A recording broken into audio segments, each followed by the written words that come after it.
Kitab Henoh merupakan awal tentang misteri peradaban awal manusia, yang dapat bertentangan dengan catatan sejarah maupun empiris.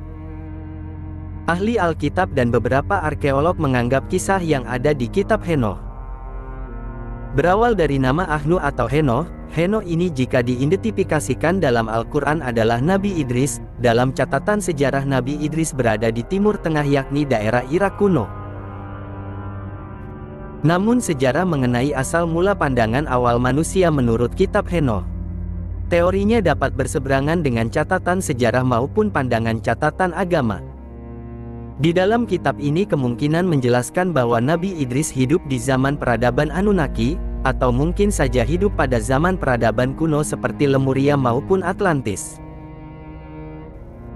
Dalam video ini, kita akan menelusuri kisah ini dari Kitab Henoh yang telah dilarang untuk dibaca. Mari kita baca, tapi hanya sedikit saja, agar tidak dilarang.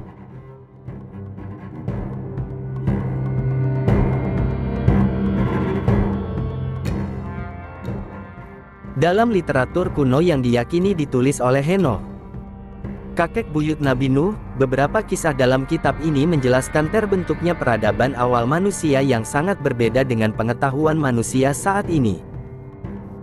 Kitab Henoh dipercaya mengungkap misteri peradaban kuno yang hilang, suatu peradaban pertama yang maju dengan ilmu pengetahuan dari langit. Mengapa Kitab Henoh menjadi kitab terlarang untuk dibaca? Siapakah Henoh dalam tradisi agama Samawi, dan lalu bagaimana Islam memandangnya tentang kitab ini? Henoh adalah tokoh penting dalam agama Abrahamik atau agama Samawi. Dalam Alkitab, nama Henoh disebut sebanyak 19 kali. Dalam agama Islam, Henoh dikenal sebagai Nabi Idris. Para akademisi modern memperkirakan kitab ini ditulis dalam kurun waktu yang berbeda-beda. Bagian tertua dari kitab ini terutama kitab para penjaga, diperkirakan berasal dari tahun 300 sebelum Masehi, sampai 200 sebelum Masehi, adapun bagian terbaru kitab perumpamaan berasal dari kurun 100 sebelum Masehi. Kitab Henoh berbicara tentang berbagai topik seperti penciptaan manusia, kejahatan manusia, malaikat, dan penghakiman terakhir. Kitab ini juga memuat kisah tentang perjalanan Henoh ke surga dan penglihatannya tentang masa depan dunia. Kitab Henoh terdiri dari 5 bagian besar. Kitab para pengawas, kitab perumpamaan Henoh, kitab astronomi, kitab penglihatan mimpi, dan surat Henoh. Para ahli percaya bahwa kelima bagian ini awalnya merupakan tulisan-tulisan terpisah yang kemudian dijadikan satu kitab. Meskipun kitab Henoh memuat teks-teks keagamaan, kitab ini tidak dijadikan sebagai salah satu kitab suci yang dapat dipercaya oleh sebagian besar penganut agama.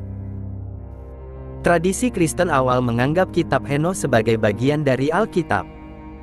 Namun, sejak Konsili Laodikia tahun 363 Masehi, Kitab Henoh dikeluarkan dari kanon Alkitab Kristen. Saat ini, Kitab Henoh hanya diterima sebagai kitab suci oleh Gereja Kristen Ortodoks Ethiopia, Gereja Ortodoks, dan kaum Beta Yahudi. Dalam Konsili Laodikia, otoritas Gereja Roma mengutuk Kitab Henoh dengan menyatakannya sebagai bidat sesat, serta memerintahkan untuk membakarnya, yang dapat menyebabkan musnahnya kitab ini dari peredaran. Alasan utama penolakan terhadap Kitab Henoh adalah ajaran tentang para malaikat yang turun dari surga berhubungan intim dengan perempuan manusia. Dalam Kitab Henoh, ditulis bahwa para malaikat yang awalnya bertugas sebagai pengawas bagi manusia, mulai tertarik dengan kehidupan di bumi. Hal ini terjadi ketika mereka melihat banyak wanita cantik yang lahir dari bangsa manusia. Para malaikat itu pun memutuskan untuk turun ke dunia, sehingga mereka dijuluki sebagai malaikat yang jatuh. Hasil hubungan antara malaikat dengan manusia melahirkan manusia raksasa yang disebut dengan Nephilim, adalah ras manusia kuat namun berperilaku buruk. Para raksasa ini kemudian membuat kerusakan di muka bumi, memperbudak manusia, dan menguras sumber daya alamnya. Kondisi demikian terjadi hingga zaman Nabi Nuh. Keadaan bumi yang rusak tersebut membuat Tuhan harus menghapuskan peradaban manusia raksasa tersebut dari muka bumi. Tuhan mengirimkan azab berupa banjir besar yang menghapuskan sejarah dan keberadaan mereka.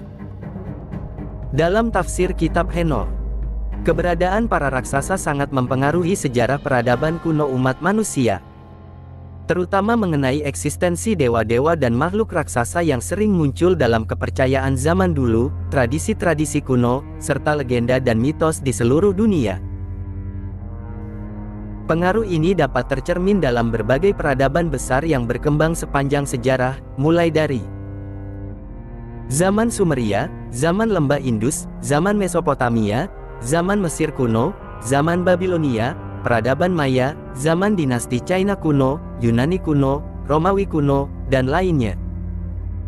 Menurut kitab Henokh, selain memuaskan hawa nafsu mereka, para malaikat juga turut mengajarkan berbagai ilmu kepada manusia. Beberapa pemimpin malaikat bahkan menyampaikan pengetahuan langit kepada manusia. Beberapa malaikat juga mengajarkan pengetahuan terlarang kepada manusia. Azazel, misalnya, mengajarkan manusia membuat senjata untuk perang seperti pedang, pisau, perisai, pelindung dada, serta memberitahukan kepada mereka tentang logam-logam yang ada di bumi dan seni pengerjaannya. Ia juga mengajarkan cara membuat gelang, perhiasan, penggunaan antimon, memperindah kelopak mata, serta segala jenis batu yang mahal-mahal dan segala macam pewarna. Selain itu, ia juga mengajarkan perempuan tentang seni menghiasi tubuh, termasuk melukis wajah dan mengatur rambut. Selain itu, beberapa malaikat juga mengajarkan manusia tentang ilmu sihir, dan cara mematahkan ilmu sihir tersebut. Beberapa malaikat juga mengajarkan manusia cara mendapatkan jimat, dan cara untuk kegunaannya. Selain itu, mengajarkan manusia tentang ilmu astrologi, informasi tentang rasi bintang, ilmu tentang awan, petunjuk tentang tanda-tanda fenomenal yang ada di bumi, petunjuk tentang arah bulan dan matahari.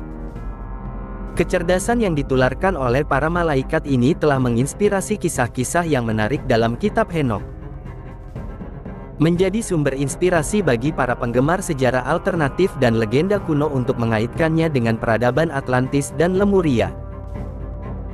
Dalam sebuah buku yang berjudul Fallen Angels, Origins of Evil, karya Elizabeth Clare, menjelaskan secara rinci tentang asal-usul benua Lemuria Atlantis, dan dunia bawah tanah. Berdasarkan interpretasinya terhadap isi kitab Henokh, dalam pandangan Islam beberapa bagian kitab Henokh dapat bertentangan dengan Al-Quran dan hadis, terutama kisah tentang malaikat yang memberontak. Al-Quran sudah secara jelas menerangkan bahwasanya malaikat adalah makhluk yang paling taat, senantiasa mengerjakan apapun yang Allah perintahkan, dan tidak pernah mendurhakai Allah. Dalam ajaran Islam juga memandang bahwa malaikat tidak memiliki nafsu, inilah sifat malaikat yang membedakannya dengan manusia sendiri.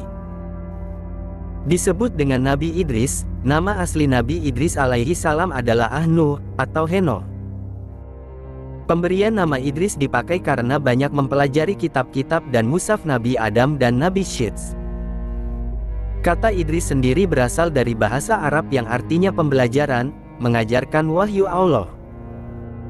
Melalui interpretasi makna yang diberi nama para ulama terdahulu, menyimpulkan bahwa Nabi Idris merupakan penemu teknologi awal. Nabi Idris adalah orang pertama yang mengenalkan tulisan serta membuat baju dengan benang, sementara manusia yang lainnya pada zamannya masih menggunakan kulit binatang dan kulit pohon. Ibnu Katsir dalam kitab tafsirnya, mengutip riwayat dari Ibnu Abbas, bahwa Nabi Idris adalah seorang ahli dalam membuat pakaian, dan juga Nabi Idris adalah manusia pertama di muka bumi yang menulis dengan kolam pena. Menurut catatan sejarah, temuan arkeologis berupa lempeng tanah liat dari Irak menyebutkan kisah tentang seorang raja yang disebut Atrahasis, salah satu daftar raja Sumeria. Nama Atrahasis, secara bahasa berarti sangat bijaksana. Raja ini dikisahkan hidup di masa sebelum banjir besar, dan periode hidupnya memiliki kesamaan dengan Nabi Idris.